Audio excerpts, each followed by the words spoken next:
You are tuning in with 101 with Tommie Zam.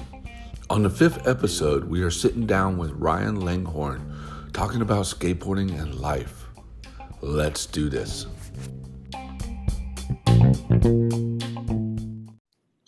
What up, Langhorne? Yo. Finally got it, huh? Yeah, I was trying to do like a speakerphone thing and it wasn't playing out. So I just did the default, but it's still speakerphone. So same shit. Same shit. Yeah. I was gonna try to do it off the Wi-Fi internet, you know what I mean? Like do it off the computer side if it didn't work, you know? Yeah, we got it though. It's all good. We got it, dude. What's up, Langhorne? How you doing? Yeah. I'm doing good, man. Doing good. Just freaking trying to enjoy this COVID life. Well, let's get into it, man. Well, let's tell the audience a little bit about you. Like, tell us who you are and what you do, and why you're so important on this podcast today. Well, I'm gonna downplay my importance, but yeah, Ryan Langhorne. I've been in the skate scene for what? I don't know. Shoot, I'm 46 years old, so I started skating when I was 8. Uh-huh. I don't even want to do the math around that because no, definitely. Well, you know, I got enough great. You remember what board you had? My first board was I was like one of those old, like when I first started, I was one of those kids. I was like the kook. I think I had a Nash Executioner, like right when I was like that little kid, and then obviously like got into it hardcore, like wanted to be more in the real scene. And I think my first real board, I got it for Christmas. I think my mom bought me. It was a ripstick, a Pal Peralta. Uh-huh. It was a skull coming out of the, and like, God, I had like, wow. I don't know if I had Independence. I think I had Independence. I'm sure I did. I've always had Independence. And then who knows at the time what the wheels were. They were probably some Pal Peralta wheels or something. And then, but yeah, that was my first real board. And I got that at a skate shop. And I just remember going to the skate shop with my mom. And this was back, we're talking a long time ago, but like back when skate shop. Yeah, probably because I figure, because you're 46, so that was like when you were said around 8 years old. So yeah, it was about the 80s. Yeah. It was like Bones Brigade era, you know what I mean? Even pre-Animal Chin and all that, like some of the earlier, like Stacy Peralta doing like cess slides, 360 cess slides down the hill behind his house and shit. Yeah, damn. Like old school. But it was cool. Like, skate shops back then were terrifying. Like you try to take your mom, I was like, a kid, 8, 9, 10 years old trying to go into a skate shop. And these dudes were like derelicts, it didn't like, oh, here's the super sick little wood paneling with my my assortment of the most important shoes that sell in the shop. You know what I mean? Like make it look all proper like they do now. Like back then, these dudes were smoking cigarettes and basically flicking them on your mom while you're in there trying to shop. Which was what I loved about skateboarding, it was like this counterculture, this like just derelict mentality. Like I would sit around all day and just try and be the, like try so hard to get in with somebody just to give me like directions to like some freaking silly ditch somewhere in the middle of nowhere. You know what I mean? You just go out there and try and do like power slides and bonelesses and shit.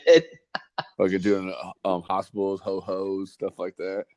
Oh man, the ho-hos came a little later. It was, the ho-ho generation. I have to say, like it's so funny because I remember it's probably one of the most hated generations in skateboarding, like the ho-hos and the launch ramps.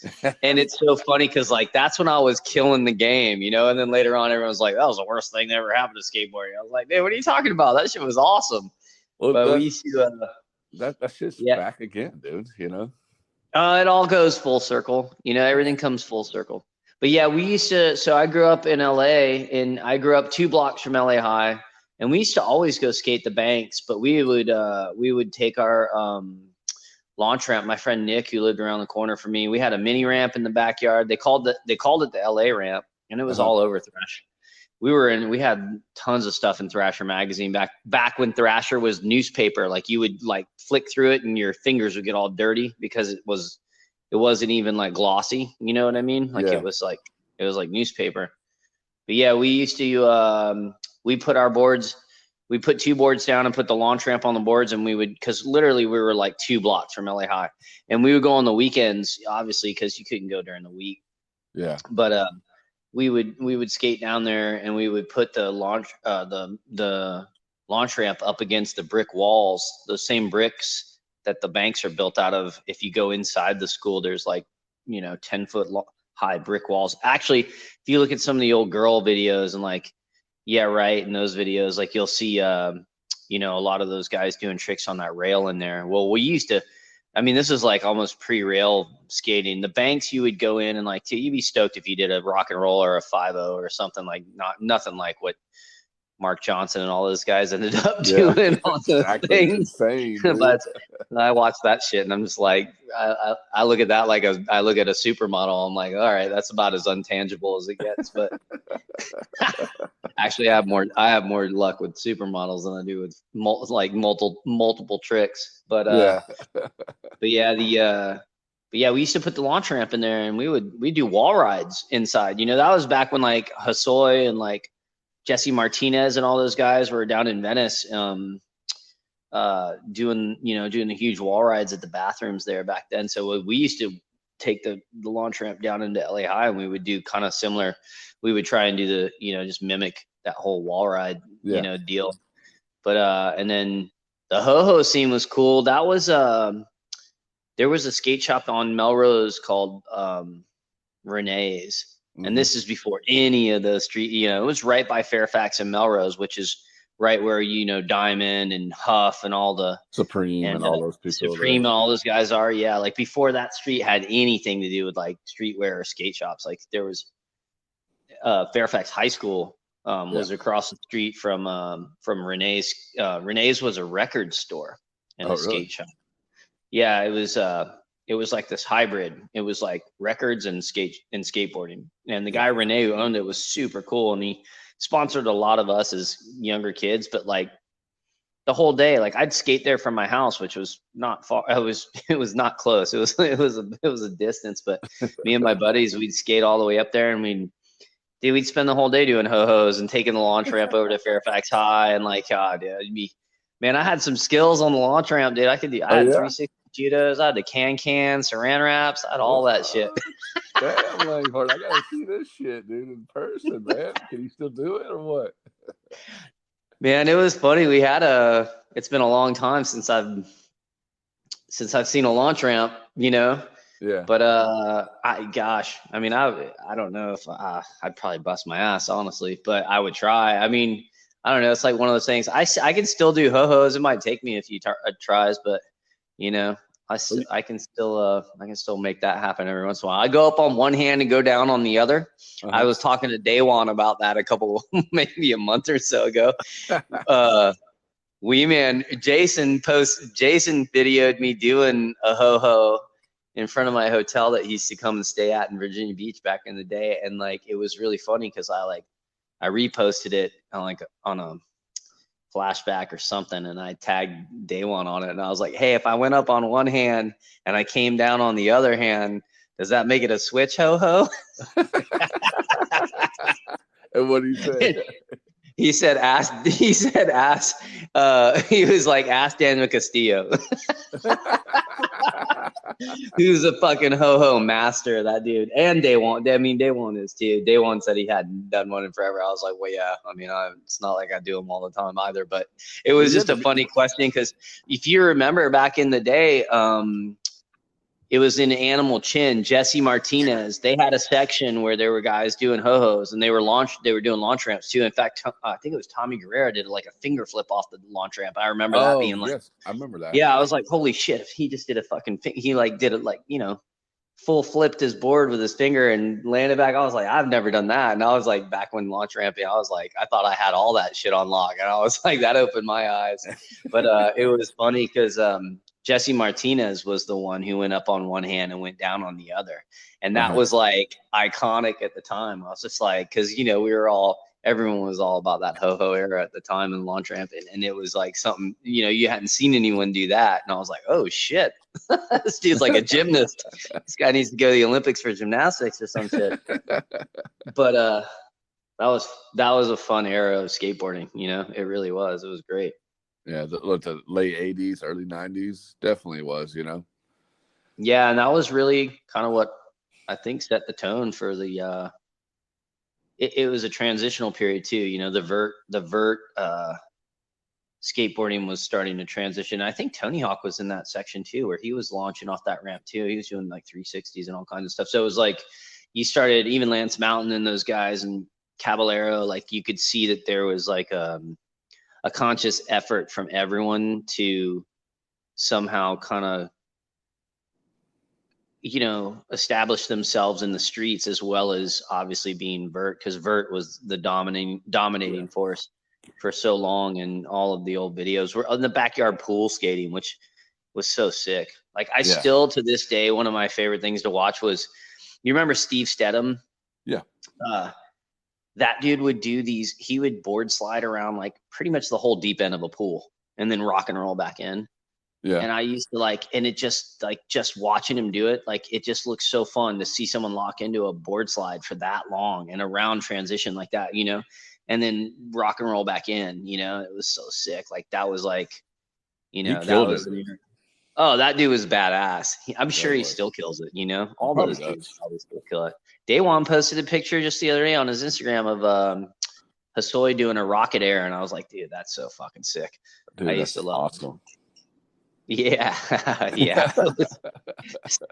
You know, showing my age, but still just like the fun aspect of it, you know. That was like the golden era, I feel like. And then obviously, you know, the street skating, when street skating came into effect and like really turned into the more dominating force of like where skateboarding, you know, what it turned into, what it is now.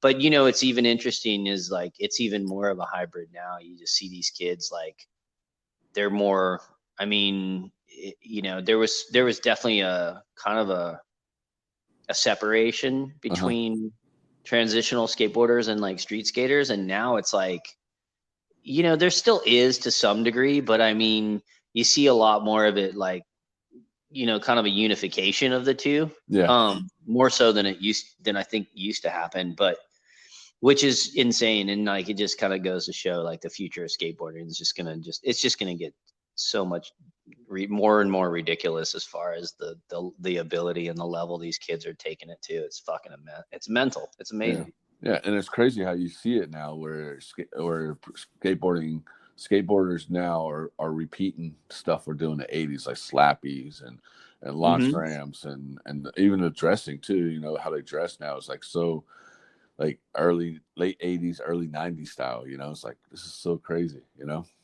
Well, you know, it's gonna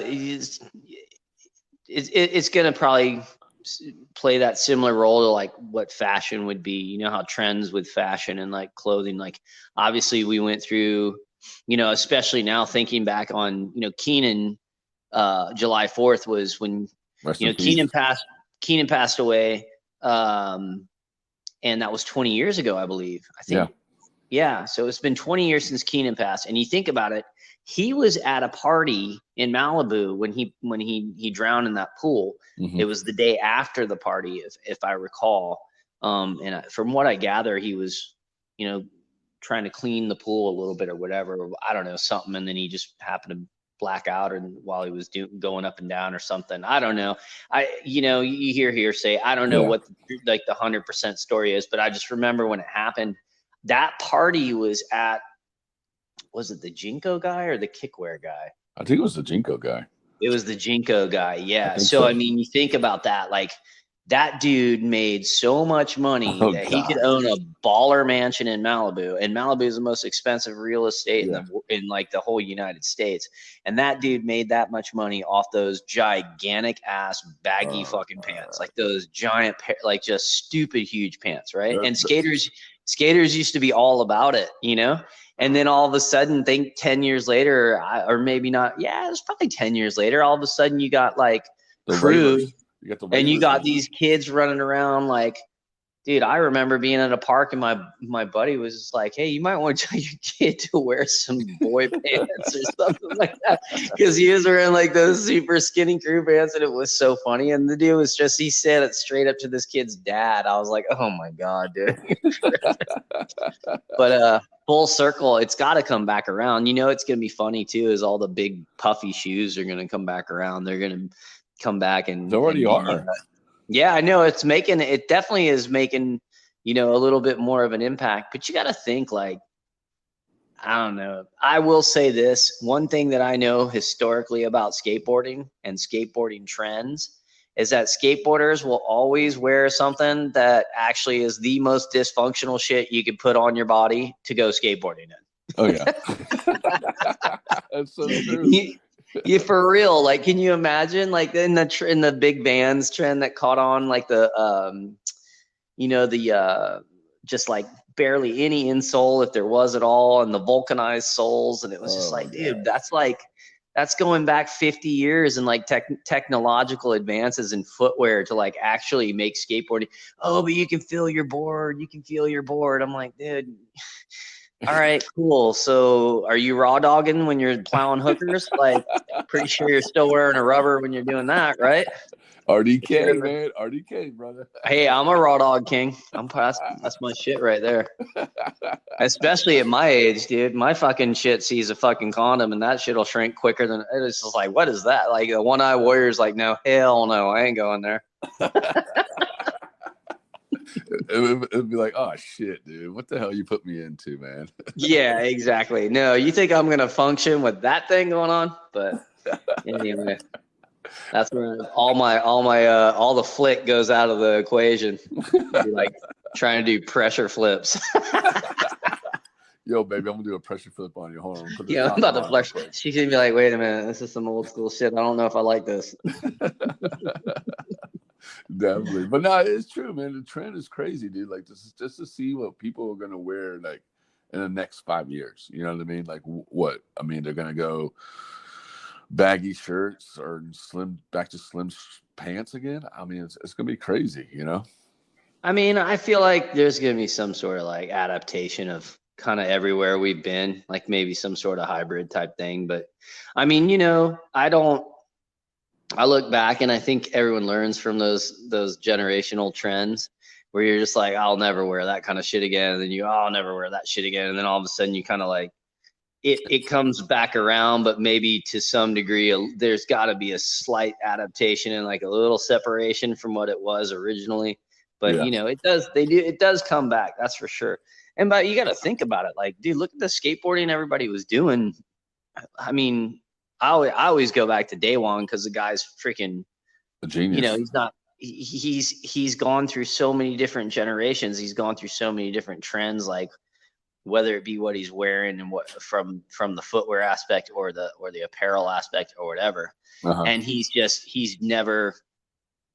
it's never affected his ability to just go out and murder it, you know. And so, you know, I mean, it just goes to show it's, you know, the trends for whether it be footwear or apparel, it's never gonna hinder the you know, just the progression that skateboarding is going to inevitably have happen because these kids are out there pushing the limits all the time. And it's like, you know, they're going to find a way, no matter what they're wearing, to go out and do shit that no one's ever seen them do.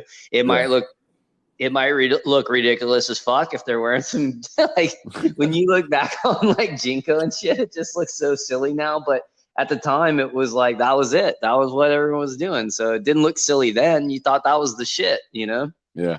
Well, it's just crazy when I was, out in California, I mean, skaters out there are wearing shit. Remember when we used to wear like size 60 pants and our dad's size pants and stuff? But out there, I haven't seen it out here yet. But out there, kids already rocking that style, you know? Yeah. Like, well, you know, I mean, because obviously I grew up in Los Angeles, and I know you've been living in San Diego for a long time now. So you see that progressive kind of like trend starting movement always kind of happens out there, and then it kind of trickles across, and then it just kind of all filters in. But skateboarders, I mean, in my opinion, it's just my opinion, but you know, I always felt like skateboarders drove trends for every walk of life. Like they were on a trend before anybody else was. And then all of a sudden you see like hip hop artists jocking it, or, Yep.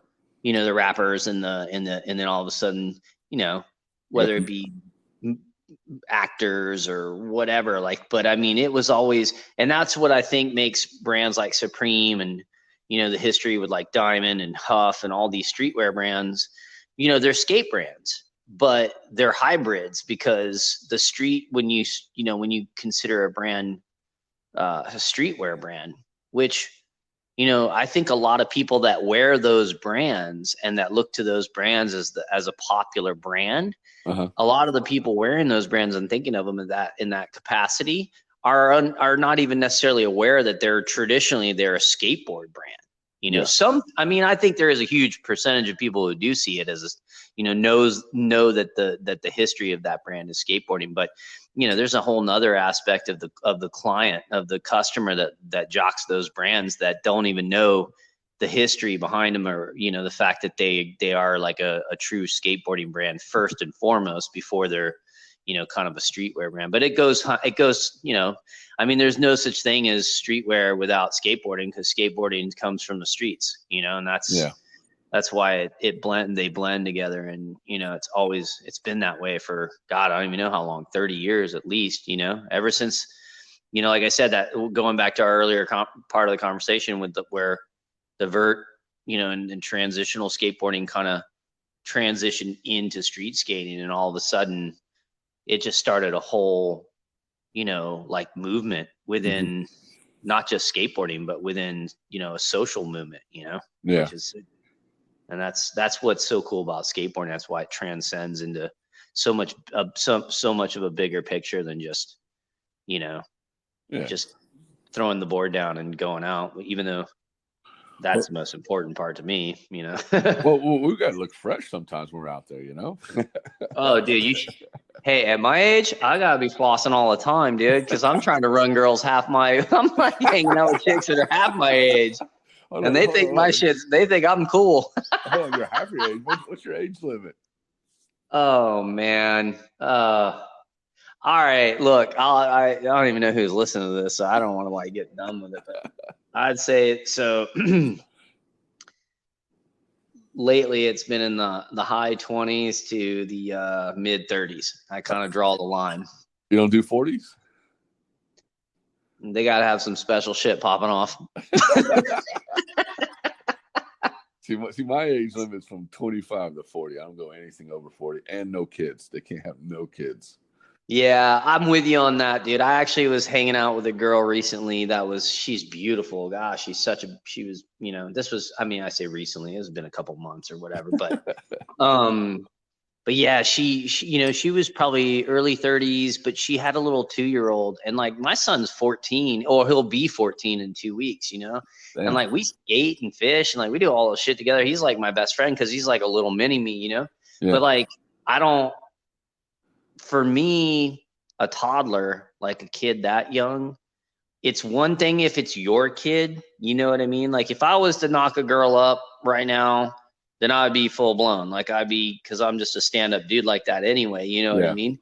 But to play stepdad to a 2 or 2.5, 3-year-old kid at my age, where I'm at with my kid, backwards. I mean, like I said, if it's your kid, then you man up and you take care of it, and obviously you're gonna love the shit out of your own kid. But you know, for me to play stepdad to a toddler where I'm at in my life, it's just I just can't. I don't mean to sound harsh or like disrespectful or like be a hater, because you know, like I said, this one particular girl I was hanging out with, she was smoking hot and just wow, like slamming, but. You know, it just, I don't know. I just kind of like started to realize the more we hung out, and I was hanging out with this little girl that she has, who's such a beautiful little girl. But at the same time, I was just like, I don't think I can roll with this at where I'm at in my life, you know? just where I'm at. It's just No, but you got to know yourself, because I know people that'll suck that shit up and then they're miserable, and I'm just like, man, I'm not in that point in my life. I'm trying to be happy in my life. I'm not trying to make sacrifices that are ultimately gonna like contradict where I'm at. Yeah, definitely. Well, you've been on a spree for a while, man. You've been killing it. I do well.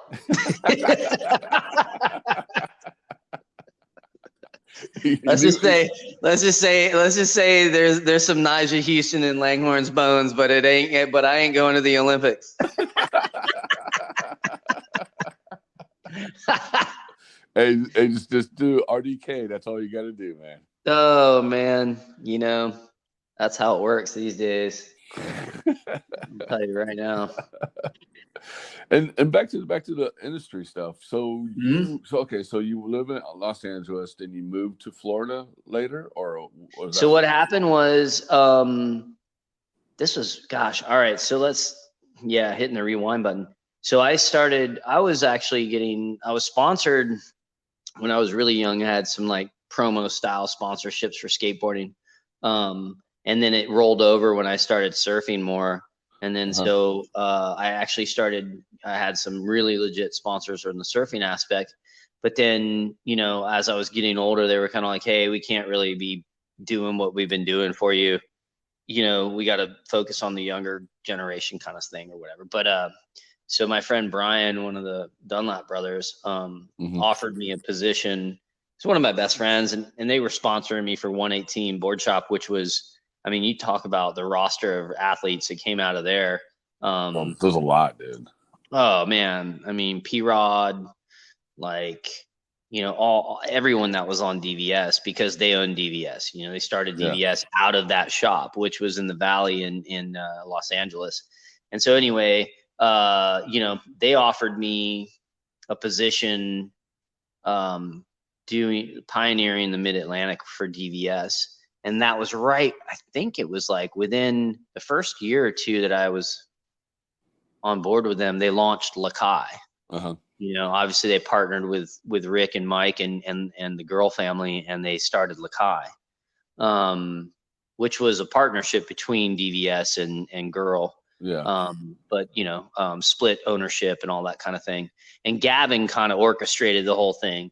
Tim was the driving force behind kind of like all the relationships that were embedded within that. And then obviously Tim was still, when DVS was in the infancy stages, Tim was pro, had his own shoe, but he also came on as a marketing guru. And like, he's the one who brought Daywan in, and Keenan and Jerron and Daniel, and I mean, everybody really. And it was like, dude, I mean, at the time, it was probably the sickest roster of like the best team you've ever seen. Dude, DVS is sick, dude. They even had Sheffy on there for a minute too. Yeah, Sheffy was on board. Oh man, that was sick. Kerry Getz, remember? Getz was on there. Dude, I remember one of the first tours I ever went on. Jeremy Rogers was probably 14, maybe? Before you came all LA-ish. Yeah, and it's funny because I hang out like Jeremy. We still talk randomly here and there, because there's actually a girl that's from here where I live now, who lives in LA too, and they're like best friends out there. And she's been here for a little while because of the rioting and the looting and and the COVID and all that crap. So she came back to Florida, and we've been hanging out a bunch. But she's like, Jeremy and her, I don't know if they're roommates or they're just best friends or something. But anyway, so like I still have contact with those guys a little bit to some degree. But yeah, the first tour he ever went on, I think he was 14. It was right after they released that movie, the PJ Ladd movie. You remember that one? Oh yes, that was the Wonderful Life or whatever that was. Wonderful Life. Yeah, dude, it was sick. It was mental. But Jeremy, they signed him to DVS, and he went on that tour. He was like 14, and I remember we were on that tour together. But yeah, I mean, that was, geez. I basically crossed the country. I moved from LA to Virginia Beach, and I was handling the Mid-Atlantic I was there for 3 years, and then they transferred me to Florida. Oh, okay. So that was probably 2003. I moved to Florida. Was it a big culture shock for you going from California to Virginia and then to here? Yeah, yeah, definitely. I mean, I think it's funny because unless you have that perspective, which I know you do because you Yeah. just did it. But I mean, when you're from LA originally, like I literally grew up 2 blocks from LA High, like born and raised like up in that scenario, and then I moved across when I think I was 26 maybe when I moved Hmm. across. And so, yeah, it was a culture shock for sure. But I mean, I had been traveling. My mom was from Virginia Beach. So the reason why the Dunlaps wanted me to go there is because they knew I had like some family ties. They knew I had like some kind of lay of the land, and they needed somebody that understood the strength of DVS at the time Hmm. to be able to go over there and like really hammer it home to all the retailers that had been at the time, maybe Osiris or Audio, or they hadn't adapted to the idea that DVS was like kicking all the other brands' asses everywhere. Yeah. And so I went out there and established the territory. It didn't take long. I mean, between me being a smart ass shit talking son of a bitch and like and their marketing and their team. I mean, how are you going to turn your back on and that was right when they started implementing some really heavy hitters from the East Coast. Uh-huh. Obviously Kerry Getz was a huge influence for us when I came out on the East Coast. And then I started bringing regional guys on that were super gnarly and like sponsoring them and just out of my own budgets. And then Gabe, Yeah. Clement, like everyone knows Gabe, and he was my mentor when I first came across because he was actually the sales director. Hmm. And he taught me everything I knew about. I mean, I'm kind of like that, just like sales is embedded in me. And I think that's what the Dunlop saw in me, that they knew, even though I had no experience, they could kind of like let me, like just feed me to the wolves kind of thing. But Gabe was really the driving force behind training me to like, at least attempt to train me to have some sort of rapport when I was inside retail doors, even though I'm like no filter and I talk so much trash. What's some of the But trash yeah. hold on, what's some of the trash you talk about? Oh man. Do you remember some of it? Oh, you know what? It was funny because at the time there was just, it was, it goes back to my thought process. Like I've skateboarded my whole life. Right. So, I definitely didn't appreciate having to compete for wall space, with other brands that had reps that weren't skateboarders. Like Hmm. that would drive me out of my fucking mind, you know? Yeah. And there were other brands and I'm not going to name them and I'm not going to name the reps because that doesn't, it's not a direct depiction of those people's characters because I'm actually close with a lot of them now. Yeah. At the time I was just a young I was like cowboy style, so You- yeah, you- I made a lot of mistakes. I did things that when I look back in retrospect were, wouldn't be the angle I would take anymore, by any means. And I wish I hadn't really necessarily gone that route back then. They were effective. I will say that. But it was just, yeah, I mean, for me, it's like, it's the same shit we've talked about 100 million times over. Like for me, skateboarding is not a sport. It's not like, to me, it's not about going to the Olympics. It's not about soccer moms. It's not about skate parks. It's about a counterculture. It's about being a derelict. It's about trying, like, being against the grain, you know what I mean? And it's always stood for that to me. So for me, the biggest thing about skateboarding to me is the authenticity. Mhm. It's only true, in my opinion, if it's, like, if it's a skater owned and operated brand, if the people affiliated actually skateboard, like I've had sales managers without naming brands where I'm just like, why the fuck do I have to answer to this clown? This dude doesn't even fucking skateboard. Why the fuck is he telling me you know what I mean? Like, this dude's Yeah. never, go get on your motorcycle and go the fuck away, dude. You know what I mean? Like, you're not a skateboarder. And I'm not, I mean, there's plenty of skateboarders that have motorcycles. So it's like, I'm just saying, like, but yeah, so I mean, for me, it's like, if it's not authentic, then it's a poser scenario, and posers are fucking posers or kooks, or just, that's what it is, So I just I didn't appreciate having a battle with other companies that didn't have skateboarders working for them. Yeah. You know what I mean? And I'm never going to claim I was some world-class skateboarder. I wasn't. I mean, obviously I had some levels. You know your shit. You know what you're talking about. You know what you're doing. Well, how about this? You know what? If you don't even know how to sit down and grip a board, you know what I mean? Mm-hmm. Like, it's just, I don't know, man. This, there's just been so many roller coaster rides within our industry.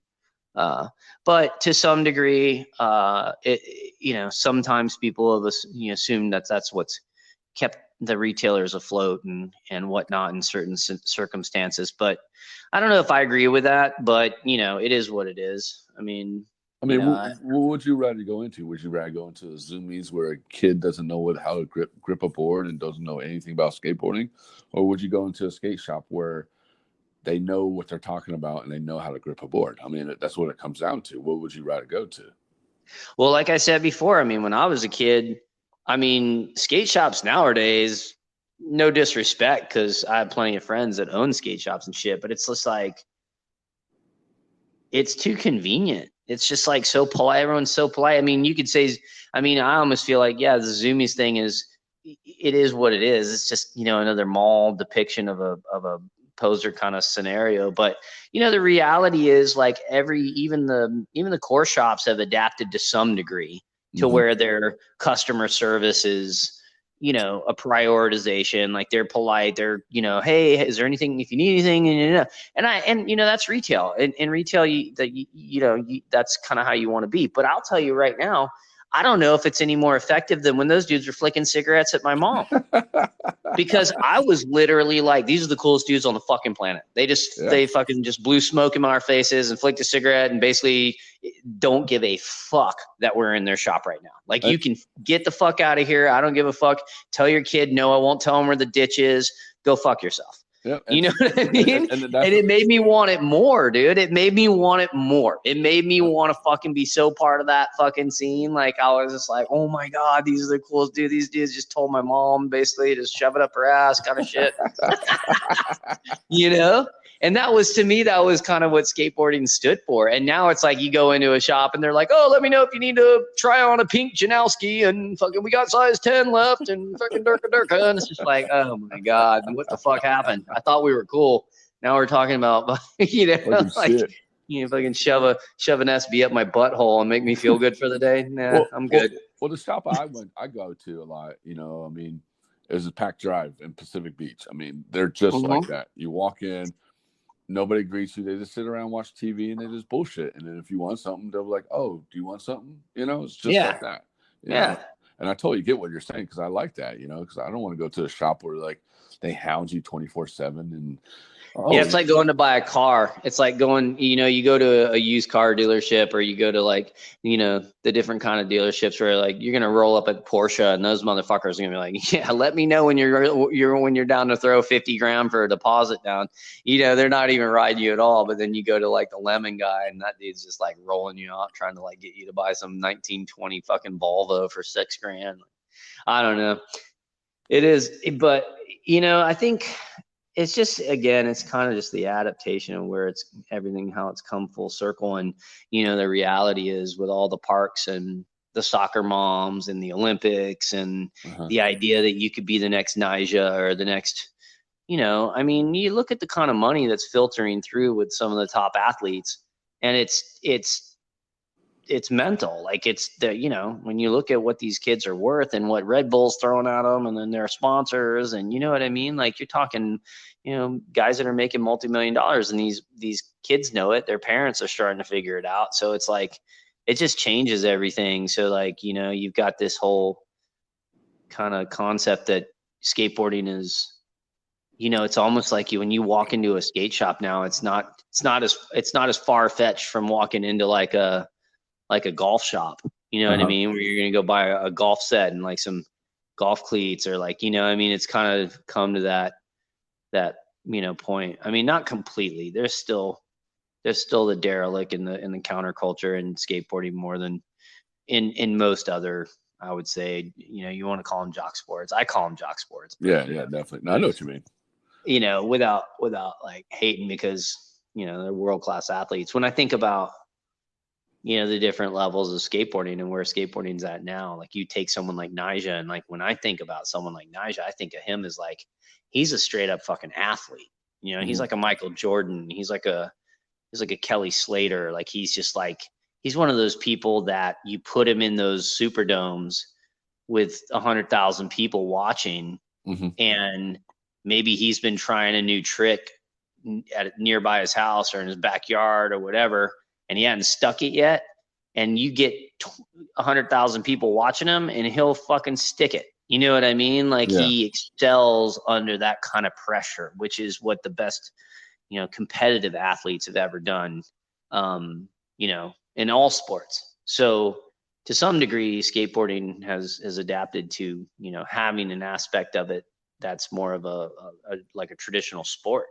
Yeah. Which is definitely not what I grew up with. It was nothing like that before. No. But then, for me, like on a personal level, I like seeing guys like Daewon pushing the envelope, doing things that, for me, skateboarding is more of an individual thing. It's not, oh, I did an ollie backside flip down a 10 set. Like, yeah, so did 200 other people today, and they all got it on video. It's all on Instagram. You know what I mean? So there's the set, the go-to set tricks. But then you got guys like Day that's just like, nobody's doing what the fuck he's doing. You know what I mean? Like only he's doing that shit. Only he's doing that. And so, that's where that to me is more of what I look at skateboarding as, like as a, for me, it's more of an artistic kind of individual, like you step out of your door, you put your board down and you go out and you do whatever the fuck you want. Like Mark Johnson is a huge influence from that aspect as well. He's like one of those guys that just goes out and like comes up with shit. You know what I mean? It might be an adaptation of an existing trick but like something in his mindset is like clicking that just doesn't necessarily click. And, so you got the skateboarders that are going to be inclined to put lines down that, that are tricks that, everyone like go-to tricks, and maybe they set it off on a good line, and maybe they go to the right spot, and maybe the videographer or whatever like gets a good angle and comes together.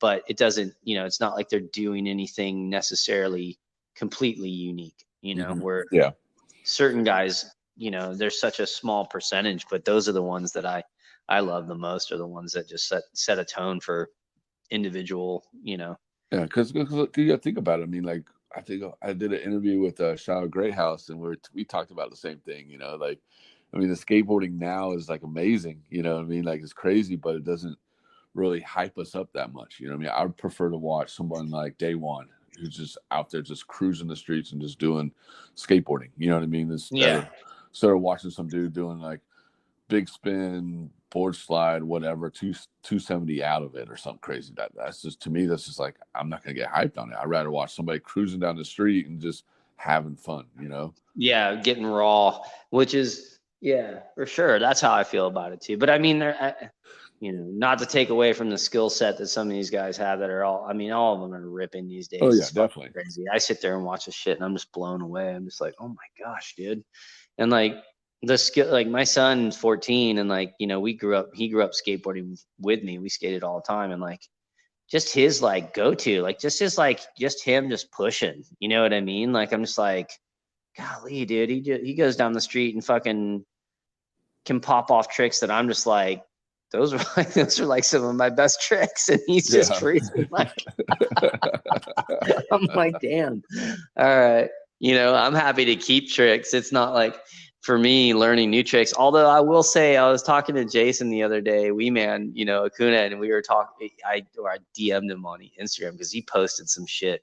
He's still getting some new stuff, and he's my age too. And I was like, damn, dude. I was like, he did like a slappy feeble and then lapped it over to hurricane and then brought it back to board slide. And I was just like, damn, dude. I was like, you're getting your Daewon on right there. I was like a triple threat. I was like, that was fucking ill, dude. And I was just like, damn, man, I should get out there a little more often then, because obviously there's still some ability, but I get hyped on watching that. I love seeing guys that are still pushing it, in their 40s and still crushing it. But well, look at Tony Hawk, man, dude. He's fucking killing it. And him and Cab and all those guys, dude. Oh yeah. Yeah. Yeah. They, what was it? I mean, it's been a Markovich couple is of killing. years. Markovich is killing it. Mike York. Some of those dudes are just killing it, dude.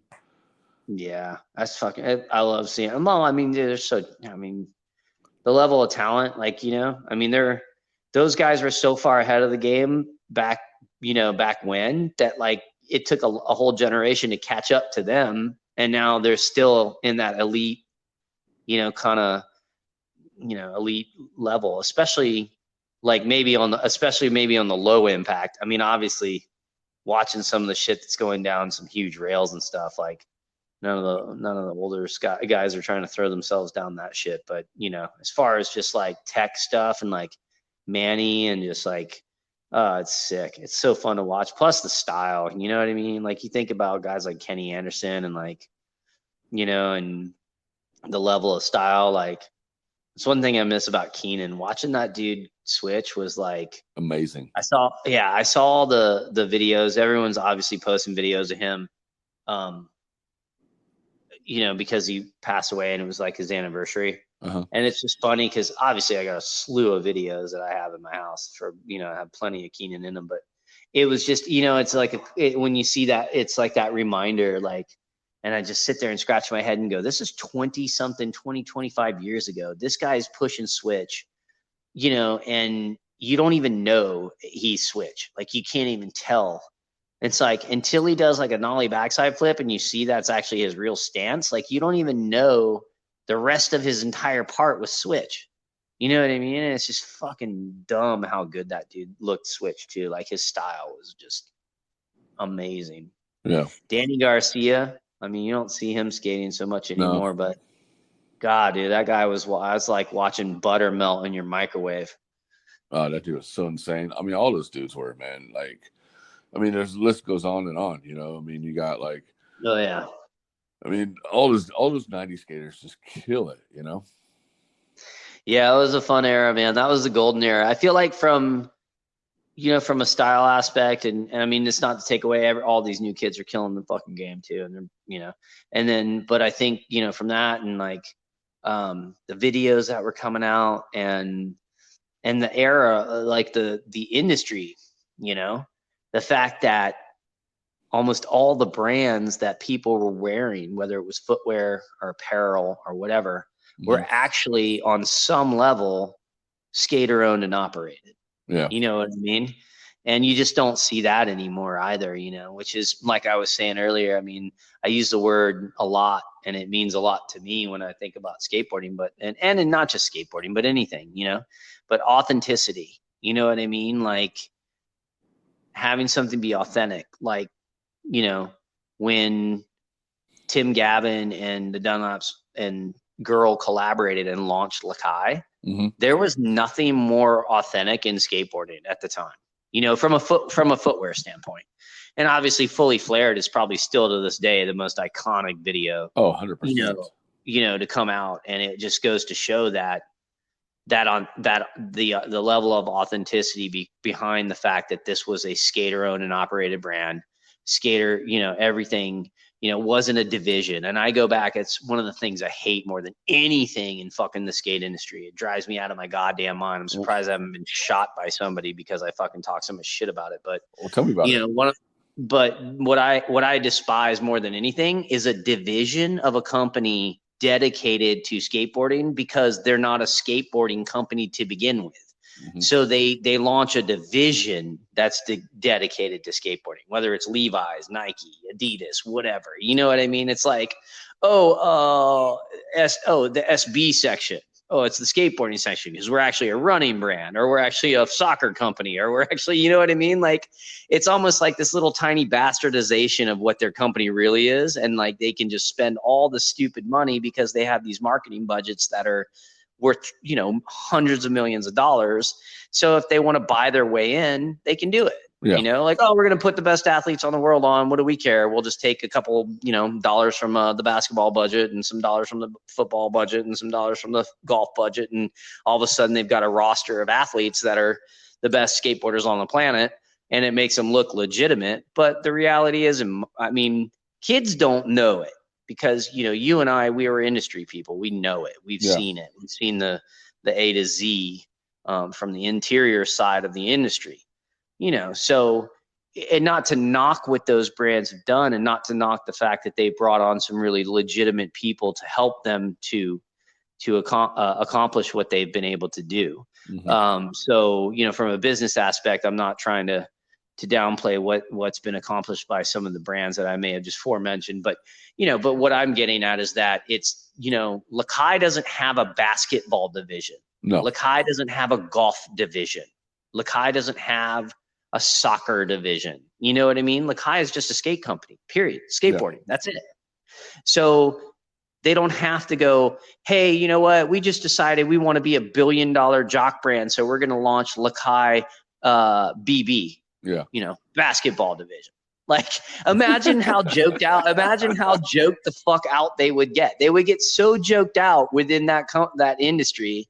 Oh, we're going to launch the GB, the golf ball division of Lakai. Like, are you kidding me? Like, they'd be joked out of the fucking room. They'd be laughed at. Yeah. But it's just interesting because we've enabled companies that never had anything to do with skateboarding to come in and throw an SB behind it and turn it into like, oh, a division that's dedicated to skateboarding, even though we haven't given a fuck about it ever. And the funny thing is I hear kids and people's like, oh, they are skateboarding. That's why SB. That's why they still have Nike skateboard shoes. I'm like, no, they're not skateboarding, dude. Well, and then in there, it's funny because, you know, in their defense too, because I'm not trying to hate. I'm just trying to. My perspective is that the authenticity is, if it's not skater owned and operated, it's not a skate brand. Period. Yeah. That's the way I've always felt. I'm never going to change that opinion ever. 100% agree with you. Yeah. So, I mean, you know, for me, it's like, you know, Nike, when they came in, they did everything right. You know, they hired the right people. You know, Kevin, my buddy that I grew up skateboarding with in LA, you know, he's a true skateboarder. He's skated his whole life. He's a good skateboarder. He used to come and skate my mini ramp all the time. I'd skate his vert ramp in his backyard at his parents' house in Inglewood. And we went to high school all 4 years. We graduated together, you know, and like, I think he was an editor. He's a writer originally. And I think he was an editor at the,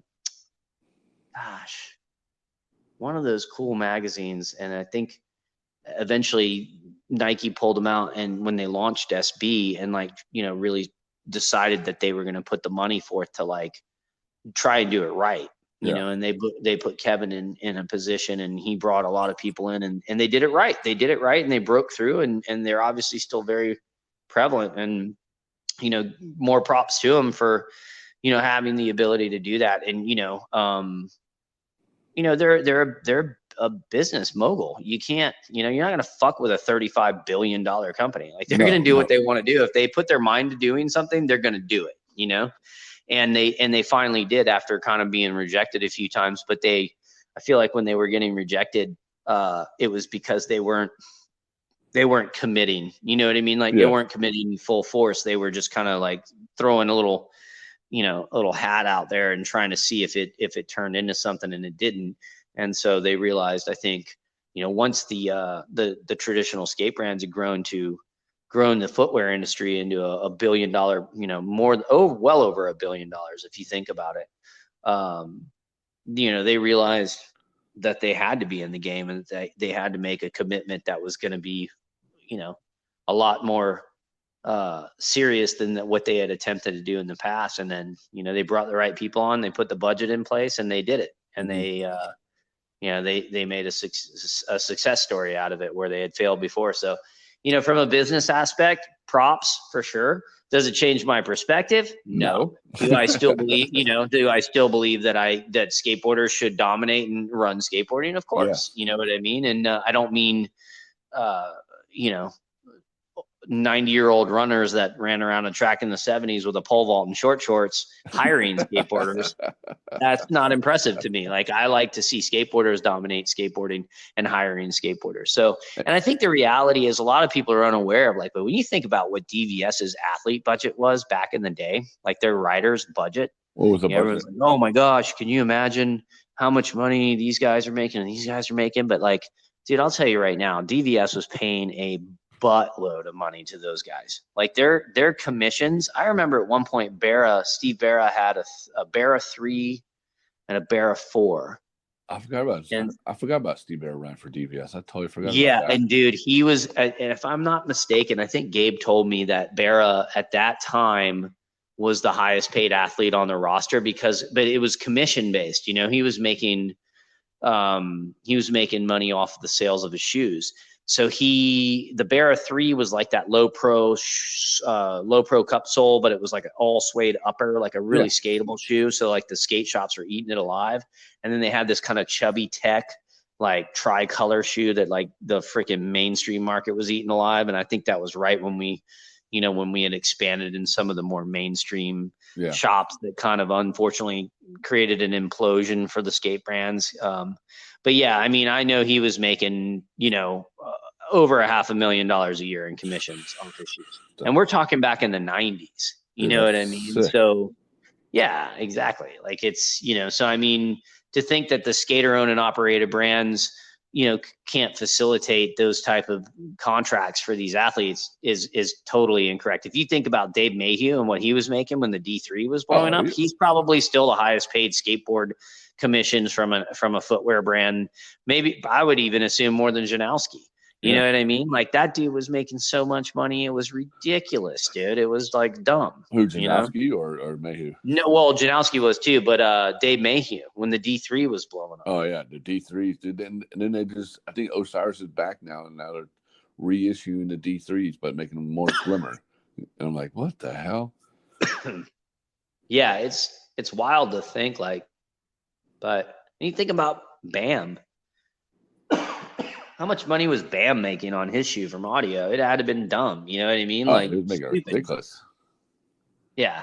So I mean, the skateboard world, it's gonna be interesting to see. Like I've really tried to instill this into my son's head because at his age he's just gonna turn 14 in 2 weeks. Like, as coming from the industry, I've always been really adamant about letting him know, like, hey man, like not everyone's gonna turn into the 1% pro skateboarder, but you got to think about from an industry standpoint, from a business standpoint, like, where do you want to, if you want to be in that skate world, like you think about all of us and how we've all been able to not necessarily like, obviously none of us, like from the industry standpoint, we're not pro skateboarders, but we've been in the skateboard world forever and we've been able to make a really good livelihood from it. And I think the reality is I try to instill that in my son that go, just let him know like, hey, you don't need to turn into the next day one. You don't need to turn into the next, P-Rod, Nija, like but think about where their other opportunities are and, believe in those. And so I think, I hope that there's going to be another generation of kids that, what I saw from our generation was that,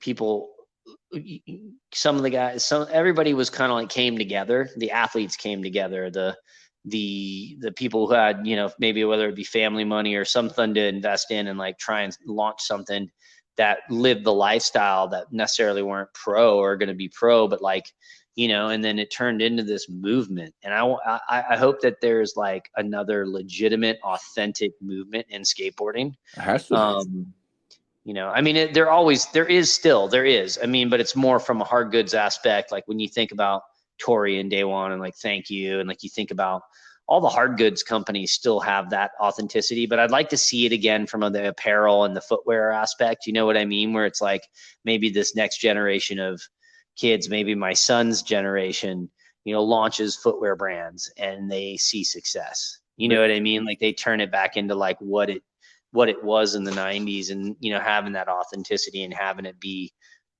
skater owned and operated and like being able to take it to that next level and, have scenarios like, someone like, another Spike Jones, like another Girl, and not to say those are going anywhere because they're still very relevant. I mean, they're still dominating, they're adjusting to the new generation kids, Yeah, I don't see that changing. I mean, those guys, when you think about Rick and Mike, I mean, dude, honestly, like if you give me top 5 skaters, I mean, Mike Carroll's hands down one of my 100%. He's like 100% in my top 5, no doubt. Like he's So I don't know. I mean, those guys, they're never going to not be on top of their game. They're never not going to not have the best dudes on their program. But, it'd be cool to see, the skate brands, especially on the footwear side. I'd love to see another launch, like another DVS, generation of, DVS, well, yeah, like something equivalent, not necessarily like not DVS, but like, no. something like a whole new set of brands get launched from like these, like another generation of just core kids that are doing it right. And like, have it be a skater owned and operated skate footwear like scene. That would be sick. I would love to see that go down again, Because honestly, corporations took over the industry and kind of, in my opinion, kind of ruined it in a way a little bit. But some people are going to argue about it that it didn't, But also too, it has to be a change. We have to give skate money back into the skateboarding. You know what I mean? Skateboarders have to make the money off of skate brands, and skate brands have to come back Sure. and keep it going. Because corporations are not going to keep skateboarding going forever. Well, I'll give you a good example. Like when I was, DVS was still really strong and Lakai was, under the umbrella. Podium as a whole, because they own Maddox as well. And I was killing it, dude. I was making dumb money when I was young, and it was a fun time. And it was just, it's just like, how can we literally be like this?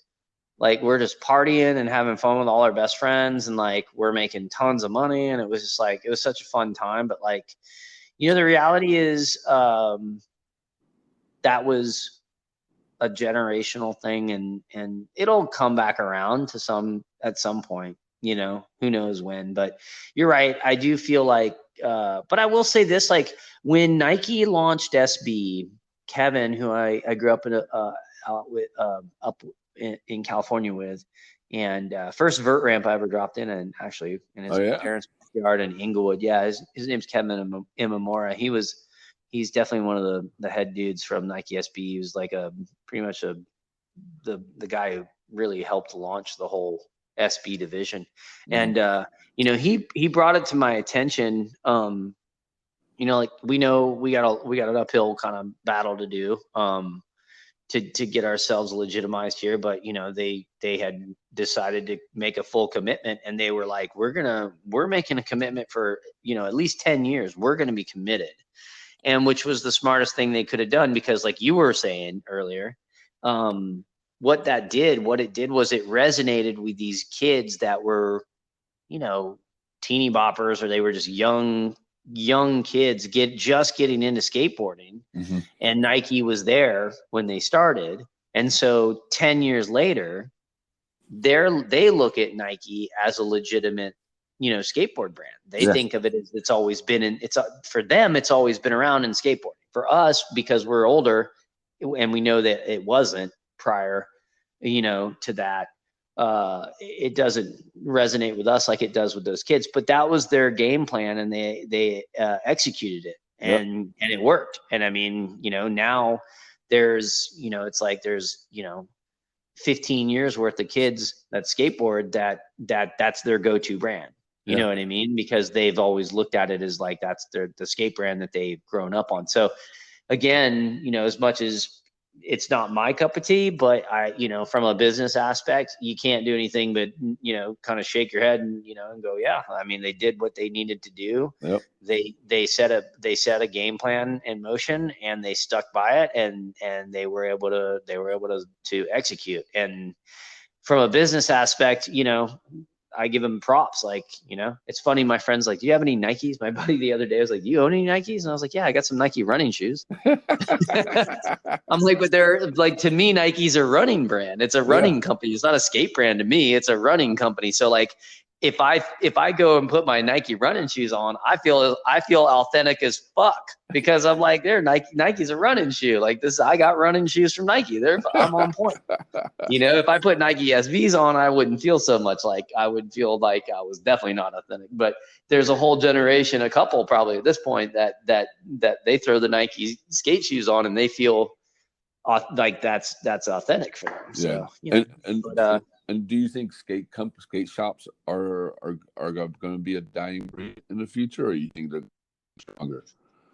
Man, I don't know. With all the COVID and all this crap going on right now, I think I'll be honest, and I hate it because I make a living from selling products to retailers. So, but I think it just seems like it continually gets more and more difficult for brick and mortar retailers, um, you know, and I hate to think that way. And I hope there's some sort of resurgence or just, because I don't like seeing, um, whether they be friends or just any, I don't like seeing businesses go down no matter what, Yeah. Um, but yeah, that's a good question. It's a tough question.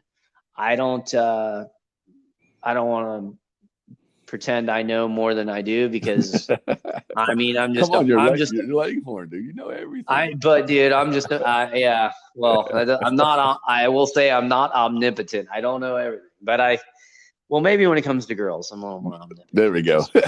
There you go. Is there any retail stores that just cater to me and girls? That sounds great. But yeah, girls and RDK, dude. Yeah, and Raw Dog Kings. But yeah, I don't know, man. I hope, I really, really hope that brick and mortar can somehow diversify itself and continue to have a place, because the shopping experience is, it's important. I mean, it's fun. It's like one of those things. It's an experience, and I think skate shops, maybe they need a little bit more of that 80s shit that I was talking about. Maybe they need to, I'm not saying flick cigarettes at parents and shit like that, but like maybe there's a way to like create like maybe a more entertaining factor to it where it's not so, where it's got a little bit more of that core vibe that it used to have versus just being complacent and catering and like, oh, here we go, like, hey, how are you? It's like, dude, you're a skate shop, man. You don't gotta act like that. No, definitely not. But yeah, I don't know. We'll see. I mean, like I said, I'm not rooting for anyone's demise. I hated, there's a lot of controversy and it went down right during the recession. And that just happened to coincide with, the big push from Nike and stuff like that. And they were, they were flooding stores with inventory. Mm-hmm. And then they had the quick strike, which was like the sneakerhead stuff, which didn't really cater to skaters. I mean, it brought a different client to the skate shops because they were the only ones that were able to carry it. So they get these quick strikes. I don't know if it was quarterly or bi-weekly or whatever, and they would make a ton of money. They'd sell out of them before the doors open. People were like camping out like bums in the front yard. Yeah, I know about that. And like, yeah, you remember that. So like, but the problem was they had all these other, like you had to commit to, I think, like basically the entire SB line to actually get qualified to get those quick strike shoes. So like what was happening was they were getting like a couple of styles, maybe 4 styles a month. I don't even know what the number was, but they would murder it. They'd kill it. They make fucking like $5-6 grand in an hour or 2 hours or whatever. But it was like an illusion. It was like a hat trick. It was kind of like a magician's hat trick, because you had all these other styles on your wall that you were committed to and you were getting invoiced for. And like Doze and whatever, I don't know, they had a bunch of shit that was just fluff and fold styles and they weren't selling, they were like trickling at best. Yeah. And so, they were selling these retailers on the idea that they were going to make all this money off these quick strike shoes, which they did, but then they were losing their ass on all the other shit. So it kind of like, and then, where some of the skate brands, we would always come back and go, hey, this stuff didn't work out for you. We'll give you markdown dollars. We'll swap product. We'll take stuff back. We'll give you extra dating. And like, if you were hiccuping on your Nike invoice, the only thing they were giving you was their attorney's phone number and they were going to fucking bury you. Yeah. So, there was a lot of, I saw a lot of shops go down and the timing was kind of, accommodating to what was going on at the time, as far as I feel like it masked a lot of the fact that, these accounts were getting buried in product and they couldn't pull their head out of the sand. You know what I mean? So yeah. I don't know. And it, the fact that it just happened to coincide with like the whole recession debacle and all that. Like it was convenient from in my perspective, in my opinion, to enabling those guys to, I always had this perspective that they were either going to take over the whole wall or they were going to bury the company that had skate shoes in it. Mm-hmm. And then there wasn't a store that had the skate shoes in it anymore because they're out of business now. And they're done, Yeah. I mean, one less store carrying your competition, one less store carrying that extra billion plus that you were missing before, kind of thing. Yeah. But I mean, that's me. That could be. You could look at it. I'm sure certain people look at it and have an argument. Yeah, and maybe I think I'm having some sort of conspiracy theory, which is fine. I'm cool with that. Like I like I said. I mean, I'm not a. You're gonna have your YouTube Langhorne conspiracy theory. Oh man, if I could make money doing that shit, I'd do it. Hell yeah, that'd be a fun way to make money. Just doing that all day. It's a lot better than driving around all day trying to slang skate shit. And then also too, you have a good story. You went on tour with Mike Mo, didn't you? Like a long time ago when you first came on. We were talking about that the other day. Yeah, the gambling story. Yeah. Well, no, all right. So that was right after Fully Flared dropped, and I think Mike Mo. So Gavin, we were all staying at the Hard Rock in Tampa, and I think we did a demo, or maybe it was just like a video premiere or something. Mm-hmm. And Mike was there. I don't know if it was during the Pro or during the Am. I don't know what it was. Mike was one of the guys that was there. There was like, the whole podium roster. There was a bunch of people. But yeah, Mike was and that dude, I fucking love that dude. We were at the Hard Rock, and he was like, I want to say he was maybe 19. But if you look at old Mike Mo, he's like me, kind of like he's got like that. He could shave every single day if because by 5 o'clock he's got that afternoon, like that fucking 5 o'clock shadow shit going. Yeah. So like he just had like, and he's got the bushy eyebrows, whatever. And so we went. It was me, Gavin, and Mike, and we went and sat down at a blackjack table. At the Hard Rock, and we were all playing, and Gavin and I think we're getting our asses handed to us, and Mike's just fucking killing it, and they didn't even ID him. Yeah, they didn't even ID him because he just looked like a man child, And it was so sick because he was just killing it, and I was like, motherfucker, this dude's not even old enough to gamble. He's fucking winning. I'm losing my ass right now. Were you getting a little jealous, or were you like kind of? Oh, dude, I was a little bent up. I was like, golly, dude. But I'm not a hater. I was stoked he was winning, but but obviously when you're losing and you're still like, damn it, fuck, I want to fucking be winning too. But yeah, it was really funny because Mike, he came up that night. I don't even remember how much he won, but he won a lot of money. Like he was fucking it up. And so anyway, at one point, I think Gavin just got pissed and fucking bailed because he was just like losing. I don't know what. Gavin went to his room or something, and Mike and I stuck around.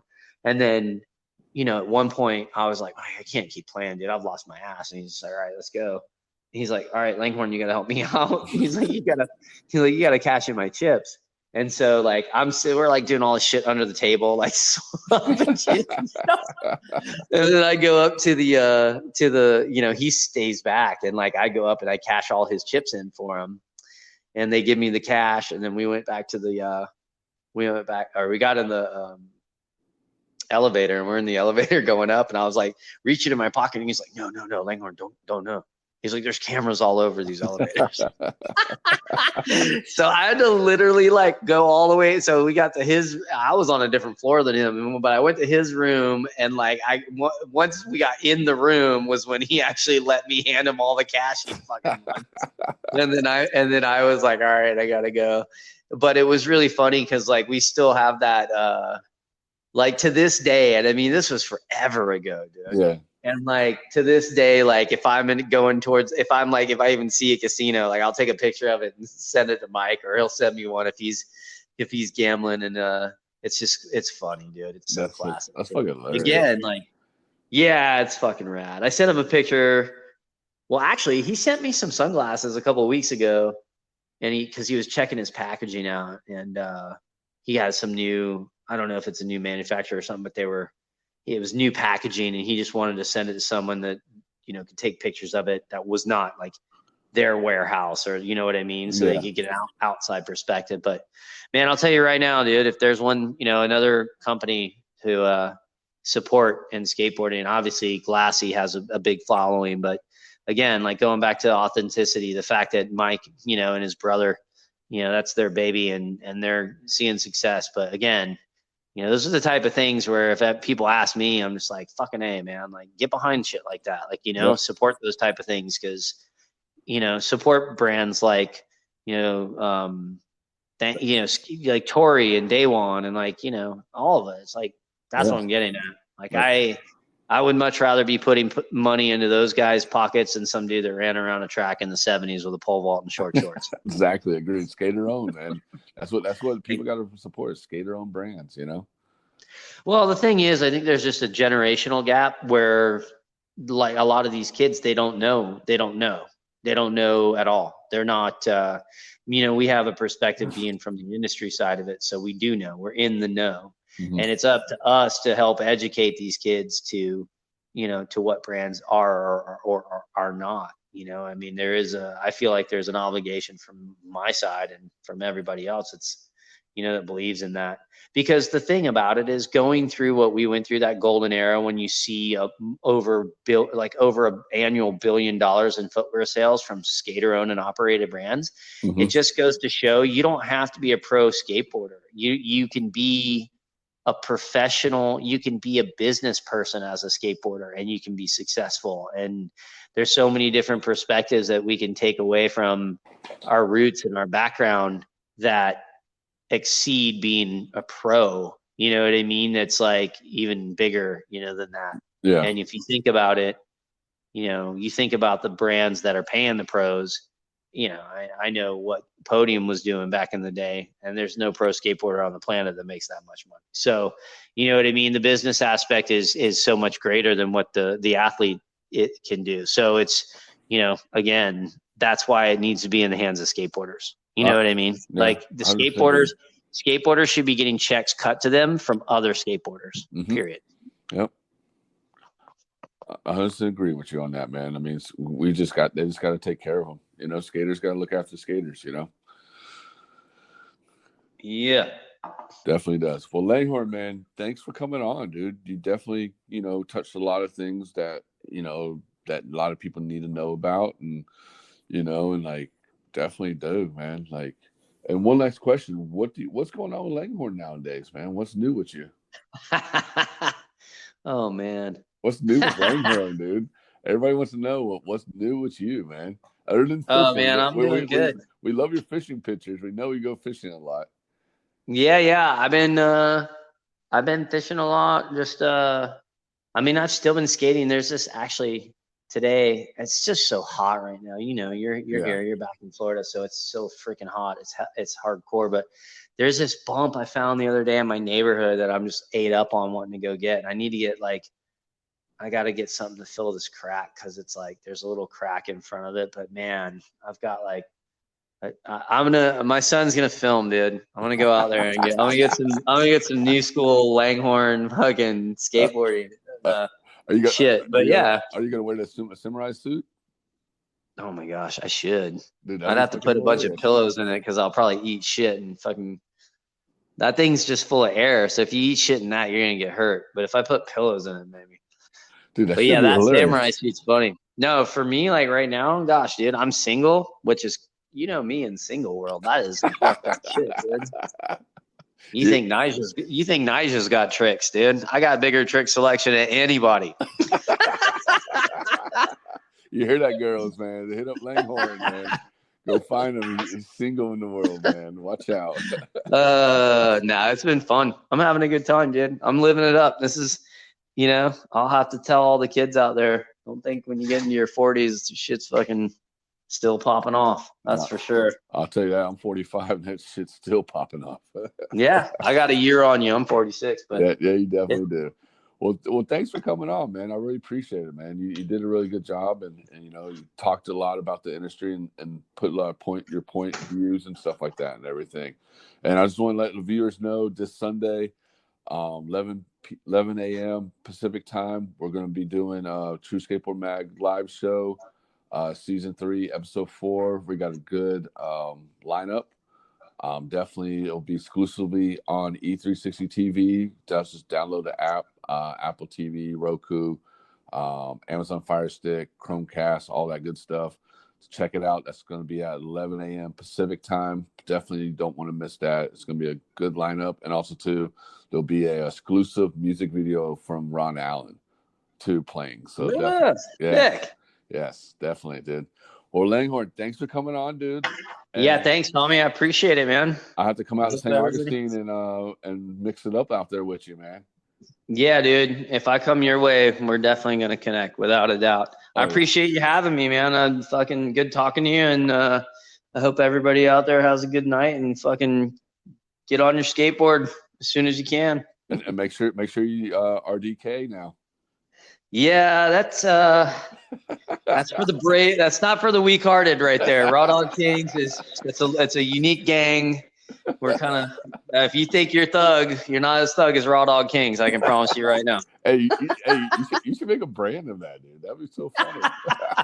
Oh God, I'll just have like a bunch of broken condoms on the shirt. It'll all over print with a bunch of broken condoms, like pre-poked holes in those things. Dude, people will rock that. I'm telling you, man.